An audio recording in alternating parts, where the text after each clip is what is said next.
Positive psychology. সফল আর সুখ এই দুটো জায়গা কিন্তু আলাদা। মানসিক দুর্বলতা কাটিয়ে উঠুন। আমরা ছোট বয়স থেকে একটা নিয়মের বেড়াজালে তৈরি হই, আর সেটা কিন্তু অভ্যস্ত হয়ে উঠি। কিন্তু আসল কথা হলো, আমাকে কি করতে হবে, আমার কি করা উচিত, এটাই কিন্তু জানার প্রয়োজন।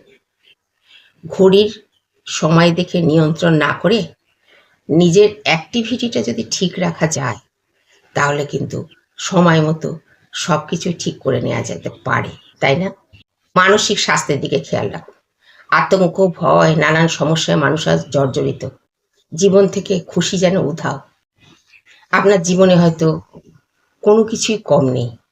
অর্থনৈতিক সমস্যা নেই, সমাজ, সংসার, পারিবারিক সুখ সব আছে।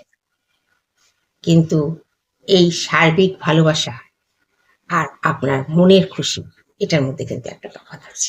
ছোটখাটো ব্যাপারগুলো যখন আমরা খুব আনন্দের সঙ্গে উপভোগ করি, তখন কিন্তু আমাদের মনে একটা অদ্ভুত আনন্দ আসে। সেগুলো কিন্তু এই যে সার্বিকভাবে পাওয়া যেসব জিনিস, এই সমাজ, সংসার, অর্থনীতি সব কিছু আছে, তার সঙ্গে কিন্তু তুলনা করা যায় না। যেমন ধরুন, সকালবেলা উঠে এক কাপ চা, আহ কি সুন্দর চাটা হয়েছে, মনটা ভরে গেল চাটা খেয়ে, এটা কিন্তু একটা খুশি। তাই প্রতিটি মুহূর্তকে আনন্দের সাথে উপভোগ করুন, আর সেই আনন্দটাই কিন্তু হচ্ছে জীবনের প্রকৃত খুশি।